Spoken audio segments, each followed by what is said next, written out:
Let's look at further trigonometry. For further trigonometry, first rule is that it's a non-right angled triangle. It can be an obtuse angled triangle, it can be an acute angled triangle, but a non-right angled triangle. Okay, what is sine rule?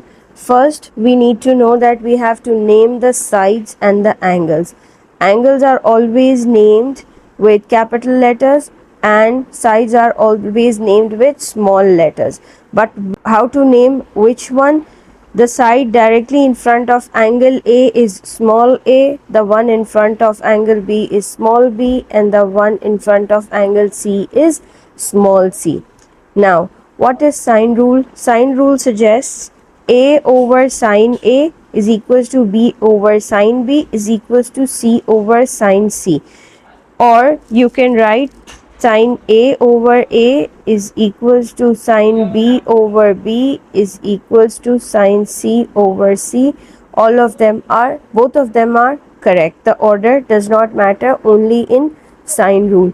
Now, we can see that suppose if you are using only this part, then you should have at least two sides and one angle, or you should have at least two angles and one side, right?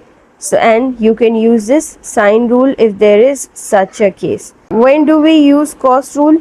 Cos rule is used in two ways, either to find the angle or to find the side. If you want to find the side, then it's crucial that two sides and included angle is given. Included means if you have to find out side A, then you should have angle A. If you want to find side B, you should have angle B. If you want to find side C, you should have angle C. But if you want to find out the angle, it's crucial that you have all the sides with you. If you don't have all the sides, obviously you cannot apply cos rule to find the angle. You will have to look for another method. Also, when A is here, both of them are adding minus 2, these two multiplied together, 2bc cos A. This is how you write the cos rule. When you are looking at the angle cos rule, then what you say? B plus A, because this is B plus C, because this is A, minus A square, B square plus C square minus A square upon 2BC. This is the original formula, and you transform the same formula to find out this side. For example, let's write it again. B square plus C square minus A square upon 2BC. First it goes there, 2BC cos A, this A will come here and this will go there. So this is minus 2BC cos A, B square plus C square. This is the same thing. Okay, so this is how we transform the formula. Next we have, let's do a few questions. In a triangle ABC, lengths are given. This is A, this is C, and this is B. Angles are given, two angles are given, one length is given. Work out the length of BC means you have to find out B. We can simply apply sine rule. Length of BC means we have to find out A, right? B upon sine B is equals to A upon sine A. Let's put in the values. 15 upon sine 112 is equals to is equals to A upon sine 33. To find out A, we will do 15 sine 33 upon sine 112, and you will be able to calculate the value. Okay, next is calculate the area of a triangle. One thing I forgot to mention here is formula for area of a triangle. Area is equals to half AB sine C. This angle is the included angle. How? Let's have a look at this triangle here in cos rule. This is A and this is B. The included angle in between them is C. So the formula for area is half AB sine C. Now in exam, if you get a question and you do not have a perpendicular, you are unable to find out area of a triangle using even coordinate geometry or normal geometry, then you can use this formula if you have angles with you. So these two sides are given and the included angle is given, so we will write half into 7 into 6 into sine 60. This will be the answer here. This is further trigonometry, means you can use these formulae when it's all about a non-right angled triangle. Now let's talk about bearings. What is bearings? Bearings is a concept where you have to use the concept of angles in a parallel line. How do we draw a bearing? First, let's have a look at it and what is bearing. For example, when we write bearing of B from A, these are 2 points located at a distance. This is A and this is B. If you have from A, you draw a north at A. North means you will draw a compass here at A, right? Why have I drawn the entire compass and not only north? You will get to know in a while. This is north compass, north, south, east, west. You don't have to name them. Just to explain it to you, I have named it. Suppose A and B are joined by a line. So when you look at the bearing is always clockwise, not anti-clockwise. So the bearing of B from A will be this. Suppose this angle is A. This is going to be 90. So the bearing is 90 plus A if A is not given to you. But if you are asked for bearing of A from B, then you will draw a north at B. And to find out bearing of A from B, what you are going to do is again you go in the clockwise direction. As this angle is A, the rule of alternate angle says that this angle is also A. So bearing of A from B will be 90 plus 90 plus 90, which is 270, 270 plus A. This is the bearing of A from B. So you understand the distance of from thing. Wherever you have a from, you draw a north at that. Now, let's have a look at this question. Two ships A and B leave the port at 11. A travels at a bearing of 80. 80 means this angle. Let's draw a north here. North is already given to you. This angle is 80. Which angle? Clockwise angle, draw 80. In bearings, we will always section the angles first before even diving into the question. You just read the question, section the angles. This is 10 because the angles in this quadrant are equal to 90. B travels on a bearing of 152. Now the crucial part. Whenever we are talking about bearings, we don't write the complete angles ever. We always write the sectioned angles. I extend the north here and the line comes till down, and now 90 plus 62 is 152. So this angle is 62 and the remaining angle will be obviously 28. The speeds are given, so you have to incorporate the concept of speed also here. Work out the bearing of B from A. Draw a north at A. I have left part of the question. So when you have distance between A and B, the distance between A and B is this. Whatever you measure it, and you will obviously calculate it. So when you are calculating bearing of B from A, it will be this, clockwise. So this is 180 plus this angle. What will be this angle? We will bisect the angles. First, we will apply concept of angles of parallel lines. This angle in itself is 62, only 62 because of this. Z alternate angles, this is 62.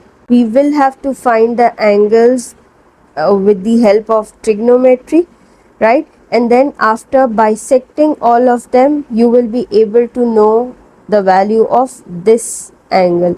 The value of this angle will be equal to this entire angle, and this angle total will be the same. Then you subtract it from 90 to get the value of this angle, and 180 plus this angle will be the bearing of B from A. So this is bearing. There's another question of bearing. A ship is 50 kilometers from X on a bearing of 258. Which angle is on a bearing of 258? This. Bearing of 258, this is 12.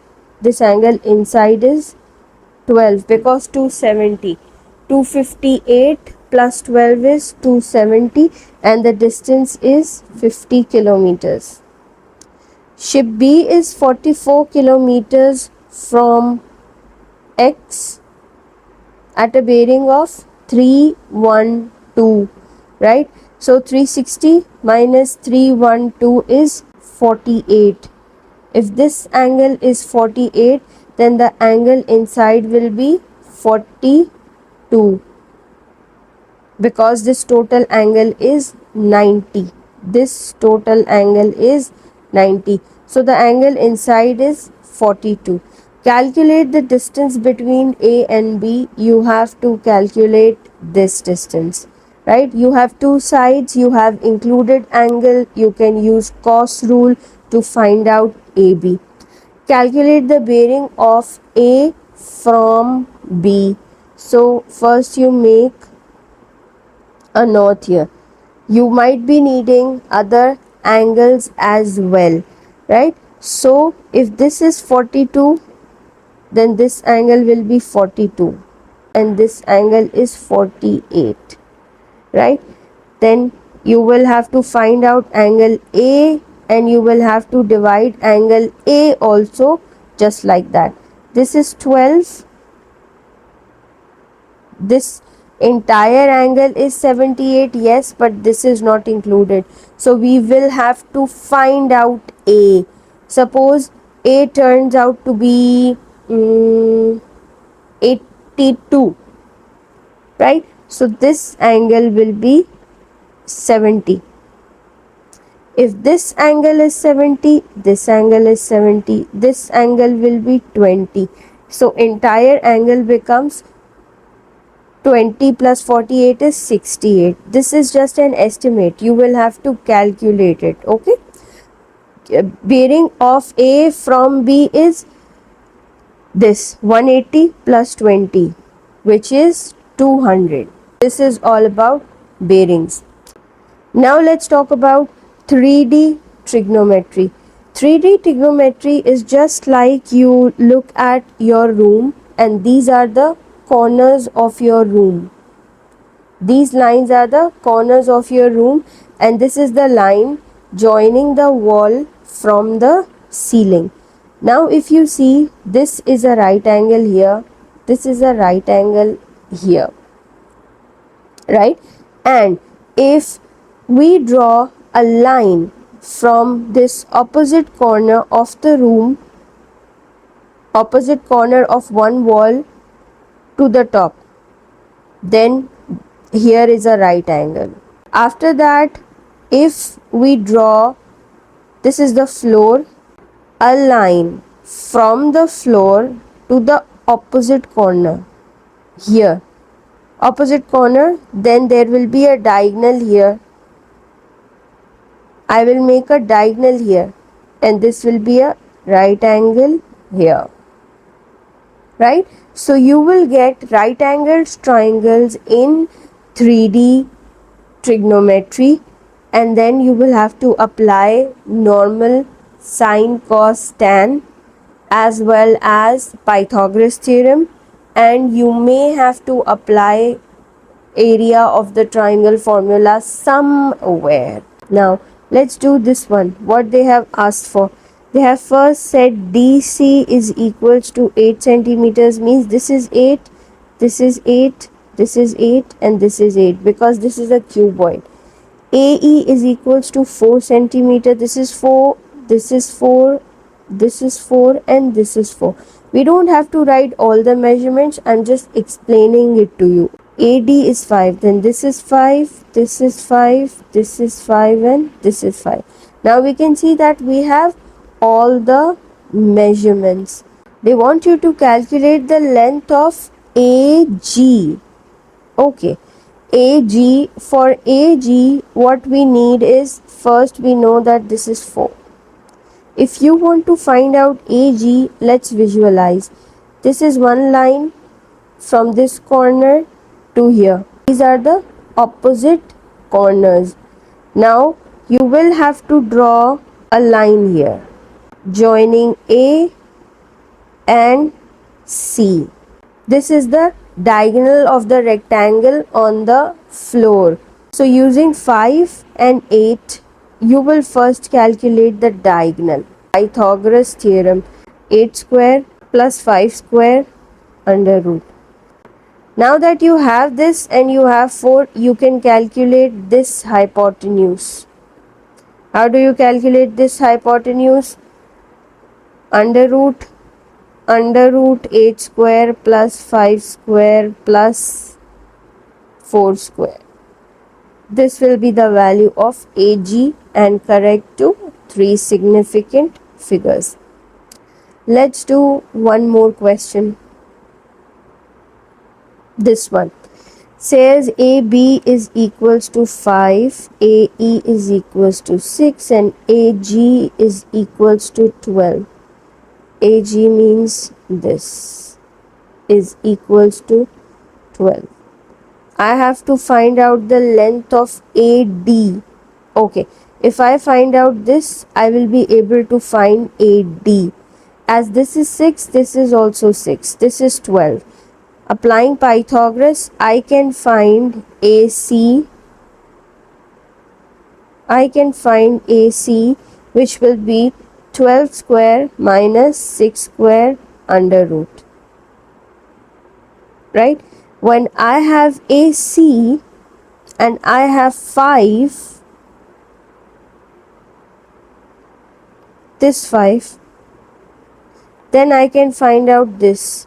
How? Under root 12 square minus 6 square minus 5 square under root, as this is a hypotenuse, right? If I find out BC, then BC will be equal to AD, right? So solely the concepts of Pythagoras, and in some cases concepts of trigonometry, right? This is all about trigonometry, and the chapter of trigonometry is now complete. All the questions are in this document. You have to watch the video and you have to practice as well.